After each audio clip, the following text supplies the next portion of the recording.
Ring light लगाओ, camera on करो और सपना देखो कि अगला सोशल मीडिया का सुपरस्टार मैं ही हूं। लेकिन एक सवाल अपने आप से जरूर पूछ लेना कि अगर कंटेंट क्रिएशन इतना ही आसान और फायदे का धंधा होता तो सारे के सारे क्रिएटर्स अमीर क्यों नहीं बन जाते। हमें सिर्फ वही तस्वीर दिखाई जा रही है जिससे फायदा YouTube और मेटा जैसे बड़े बड़े प्लेटफॉर्म को हो सके। हमने अक्सर देखा है कि कुछ बड़े क्रिएटर्स की लाइफस्टाइल और इनकी कमाई दिखाकर हम सभी को एक ऐसी चीज बेची जा रही है जो लगता है कि बिल्कुल फ्री है, लेकिन उसकी कीमत बहुत बड़ी है जिसको शायद आजकल लोग समझ नहीं पा रहे हैं। पर हाँ, आगे भविष्य में जाकर जब लोगों को ये चीज रियलाइज होगी तब बहुत सारे लोगों के भ्रम टूटेंगे। अक्सर ऐसा होता है कि कोई एक चीज ट्रेंड में आती है और बहुत सारे लोग उससे प्रेरित होकर उसमें जुड़ जाते हैं। अब उसमें से सिर्फ कुछ ही लोगों को सफलता मिलती है, लेकिन बाकी के सारे लोग उस चीज में धोखा ही खाते हैं। जैसा कि हम सभी ने देखा कि कोरोना के बाद पिछले कुछ सालों में शेयर ट्रेडिंग को लेकर एक वेव आई थी जिसमें लाखों लोगों ने अपने घर से पैसा डाल के नुकसान किया। कुछ लोगों ने उस चीज में बहुत फायदा भी कमाया, लेकिन फायदा उन्हीं लोगों को हुआ जिन्होंने ये ट्रेंड बनाया था। तो कमाई हमेशा ट्रेंड बनाने वालों की होती है, ना कि बाद में ट्रेंड में जुड़ने वालों की। और आजकल एक ऐसा ही ट्रेंड देखा जा रहा है इस वक्त सोशल मीडिया पर कंटेंट क्रिएशन को लेकर। बहुत सारे लोग बहुत सारी गलत जानकारियां और गलत फहमियां फैला रहे हैं। तो ऐसे में ये जरूरी है कि सही तथ्य और जानकारी हर किसी तक पहुंचे और सभी लोग जानकारी के साथ और सही पर्सपेक्टिव के साथ सही डिसीजन ले सकें। और इसी कारण से मैं आज ये वीडियो बना रहा हूं और आप में से जो लोग भी कंटेंट क्रिएशन को अपना कैरियर बनाना चाह रहे हैं वो लोग इस वीडियो को जरूर देखिएगा ताकि आपके सारे भ्रम आज ही टूट जाए। आज हम उस इंडस्ट्री की सच्चाई आपको बताने वाले हैं जहां 100 लोग मेहनत करते हैं और 10 लोगों की कमाई को ग्लोरीफाई करके सबको जोर शोर से दिखाया जाता है, जबकि सच्चाई तो यह है कि बाकी के 90 लोगों का फेलियर और दर्द कहीं ना कहीं छुपा रह जाता है।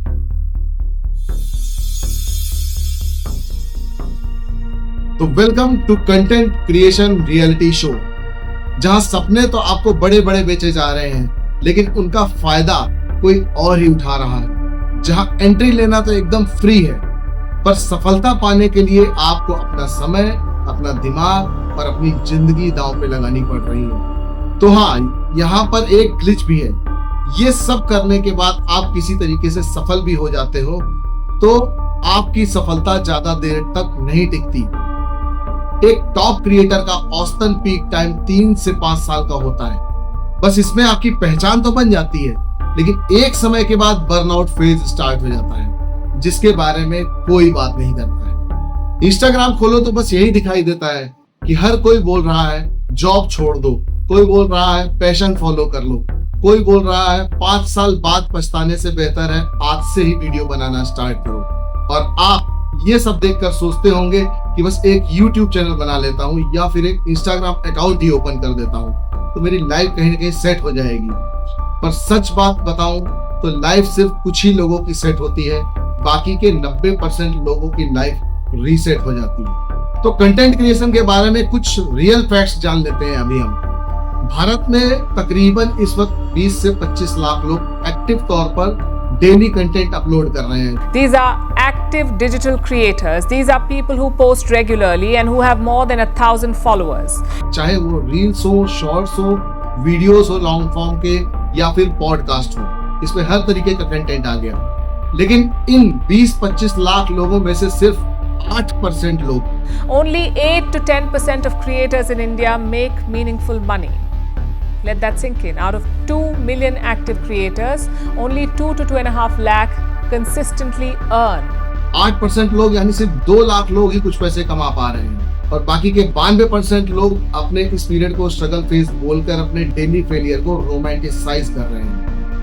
92% लोग सिर्फ इस उम्मीद पर जिंदा है कि आज नहीं तो कल उनकी कोई वीडियो वायरल हो जाएगी और उनका चैनल मोनेटाइज हो जाएगा। लेकिन शायद उन लोगों को ये एहसास ही नहीं है कि मोनेटाइज होने के बाद भी लगातार व्यूज लाने पड़ते हैं, तभी कुछ रेवेन्यू जनरेट हो पाता है। इसके अलावा गूगल एडसेंस की एक कड़वी सच्चाई ये भी है कि जब आपके चैनल पर रेवेन्यू $100 के थ्रेशोल्ड पर पहुंचती है तभी आपका पेमेंट रिलीज होता है। इसका मतलब ये है कि आपके चैनल पर किसी महीने इतने व्यूज नहीं आए जिससे $100 का रेवेन्यू जनरेशन हो, तो उस महीने आपको वो पेमेंट नहीं मिलेगा। और इन सब चीजों की तैयारी हर कंटेंट क्रिएटर को रखनी चाहिए, क्योंकि खर्च तो आपका रुकेगा नहीं, वो हर दिन होगा, लेकिन $100 की थ्रेशोल्ड की पेमेंट कंडीशन हमेशा बनी रहेगी। इसका जो फेलियर रेट है उसको कोर्स बेचने वाले कभी नहीं बताते, जो कंटेंट क्रिएशन के कोर्स बना रहे हैं वो कभी नहीं बताते। तो कंटेंट क्रिएशन में फेलियर रेट 90% से ज्यादा है, और ये किसी भी स्टार्टअप से ज्यादा रिस्की है और ट्रेडिंग से भी ज्यादा अनप्रेडिक्टेबल भी है।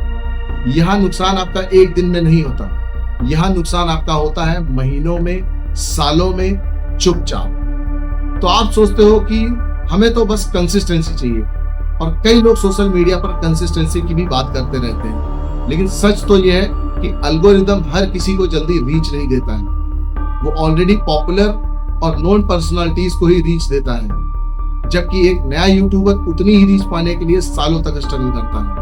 इसके आपको कुछ एग्जांपल बताता हूँ, आपको तुरंत समझ में आ जाएंगे।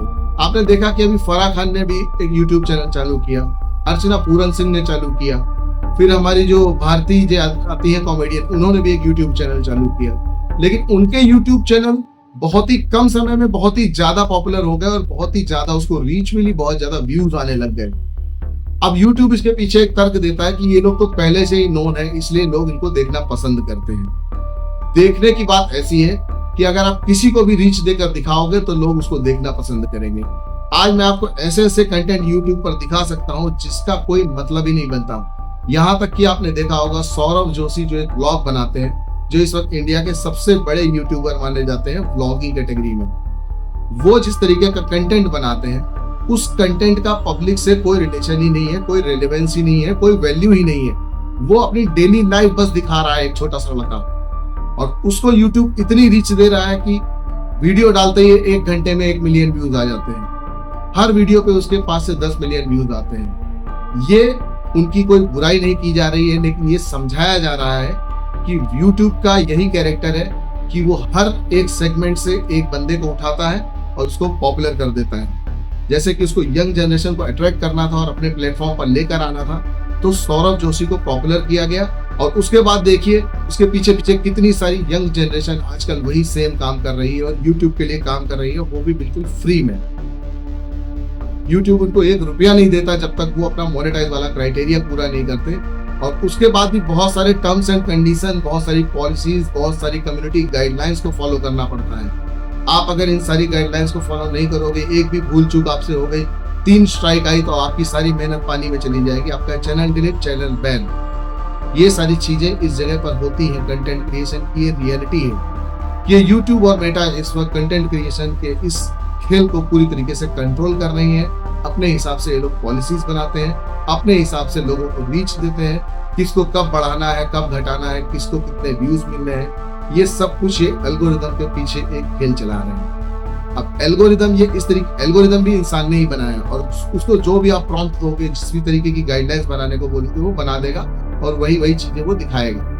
तो कहीं ना कहीं इसके पीछे इंसानों का ही हाथ है, भले ही उसमें आप एल्गोरिदम का आगे नाम लगा दीजिए, लेकिन उसकी भी जो डिजाइनिंग है एल्गोरिदम की, वो भी कोई ना कोई मैन्युअली ही कर रहा है, और मैन्युअल जो चला रहे हैं वो कोई ना कोई लोग ही हैं, और वो लोग हैं यूट्यूब में काम करने वाले लोग। और वो किसका कहना मानते हैं? वो यूट्यूब के CEO या फिर उसके फाउंडर या फिर उसके MD, चेयरमैन, जो भी होगा हायर पोस्ट पर, उनकी बातों को ही मानेंगे, उन्हीं की पॉलिसीज, उन्हीं के शेयर होल्डर्स के हितों को लेकर चलेंगे, ना कि उनको जनता के हितों की कोई परवाह है। हाँ, वो बस एक प्लेटफॉर्म दे रहे हैं आपको फ्री में अपना वीडियो उसके ऊपर डालने के लिए, और उसके बदले कहीं ना कहीं आपको पूरी तरीके से कंट्रोल करना चाह रहे हैं।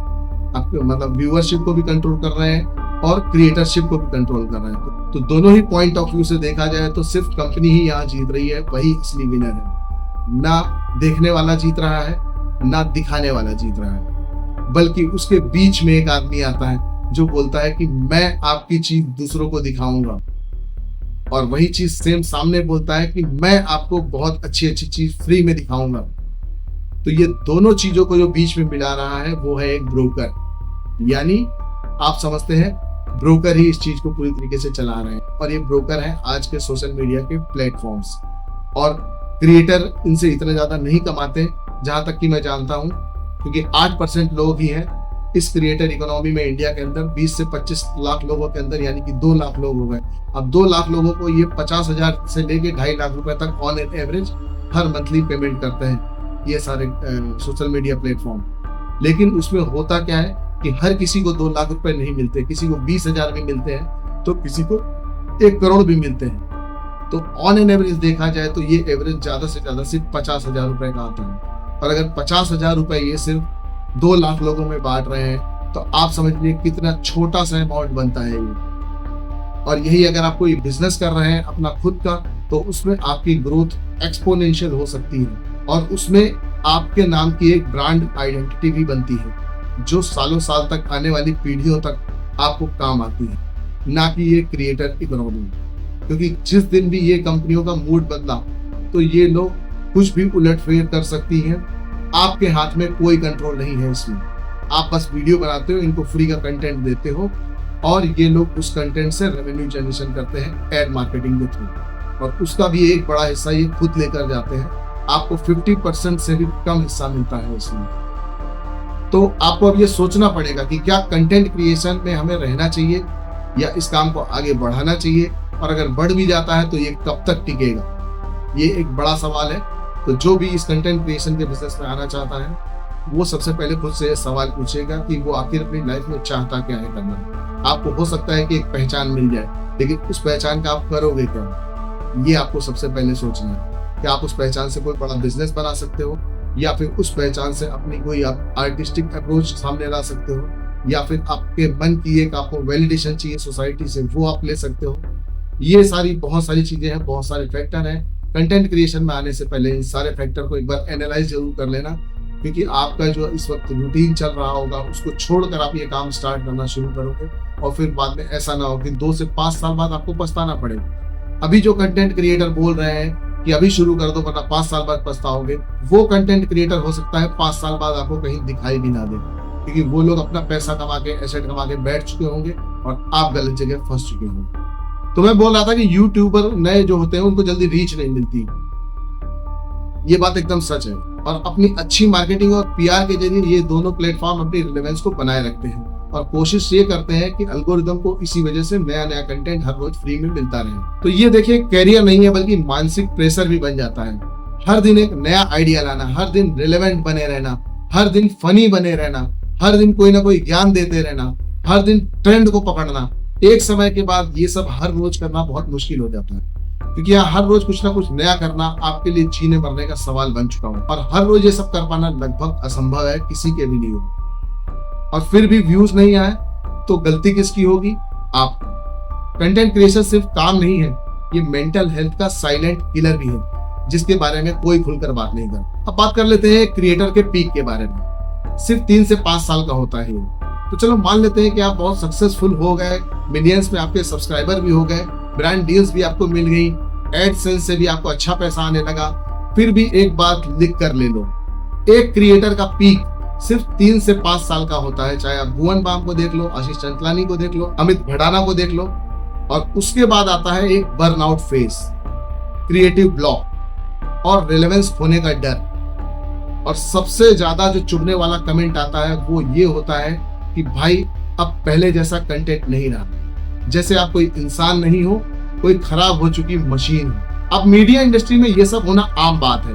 यहाँ पर सफलता कुछ समय की ही होती है, उस वक्त सबको सब कुछ अच्छा लगता है, लेकिन जब डाउन फेज आता है तो कुछ लोग उसको बर्दाश्त भी नहीं कर पाते। और ये होना एकदम नेचुरल है, क्योंकि एक समय के बाद बड़े बड़े स्टार्स का भी स्टारडम खत्म हो जाता है। इसीलिए इस इंडस्ट्री में आने से पहले इन सारे पहलुओं को जान लेना बहुत जरूरी है। कंटेंट क्रिएशन में जॉब सिक्योरिटी 0 होती है, नोटिस पीरियड होता है बस एक एल्गोरिदम का चेंज। अब बात करते हैं बर्नआउट फेज पर। ये एक ऐसा दौर है जिसके बारे में कोई बात नहीं करता है। बर्नआउट फेज वो फेज है जहां आप कैमरे के सामने मुस्कुराते हो और कैमरा बंद होते ही खुद से एक सवाल पूछते हो कि मैं ये सब क्यों कर रहा हूँ। इस फेज पर कोई कोर्स भी नहीं बनता है, क्योंकि बर्नआउट और डिप्रेशन को बेचा नहीं जा सकता है। ये एक हार्ड रियलिटी है जो जिसको हिट होती है उसी को पता चलती है। आप जान लीजिए कि इस सारे कंटेंट क्रिएशन के खेल में असली पैसा कौन कमा रहा है।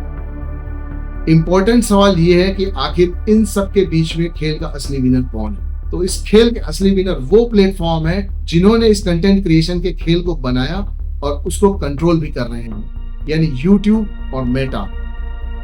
आप कंटेंट बनाते हो, आप व्यूज पाने के लिए कुछ भी करने को तैयार हो, आप कैमरा, माइक, इंटरनेट, इलेक्ट्रिसिटी पर पैसा उड़ाते हो और कमाई का सबसे बड़ा हिस्सा प्लेटफॉर्म चुपचाप उठाकर ले जाता है। तो क्रिएटर कोई बॉस नहीं है भाई। जब तक आप टॉप 1% में नहीं हो, आप सिर्फ रिप्लेस होने वाले कंटेंट सप्लायर। अब आ जाते हैं थोड़ा इसके रियलिटी चेक पर। तो एक बात अच्छे से समझ लीजिए, कंटेंट क्रिएशन बुरा नहीं है, लेकिन आप इसे भगवान मत बनाओ। इसी के भरोसे अपने कैरियर को दांव पे मत लगाओ। अगर आप इसमें आ रहे हो बिना बैकअप, बिना स्किल अपग्रेड, बिना बिजनेस माइंडसेट के, तो आप क्रिएटर नहीं बन पाओगे, बल्कि आप इस गेम के शिकार बन जाओगे। तो देखिए, कंटेंट क्रिएशन आपको आजादी भी दे सकता है, लेकिन आपकी जिंदगी के अनमोल समय को खा भी सकता है। हर वायरल वीडियो सफलता नहीं होती और हर स्ट्रगलिंग क्रिएटर फ्यूचर में स्टार नहीं बनता। सच कड़वा होता है, इसीलिए कम बोला जाता है। और अगर ये वीडियो आपको थोड़ा भी अनकंफर्टेबल लगा हो ना, तो समझ लेना कि आपको मेरी ये बात समझ में आ गई। तो लाइक कर दो, एल्गोरिदम के लिए नहीं, बल्कि अपनी खुद की समझ के लिए। और कमेंट में लिखो, कंटेंट क्रिएशन मौका या फिर महंगा ट्रैप।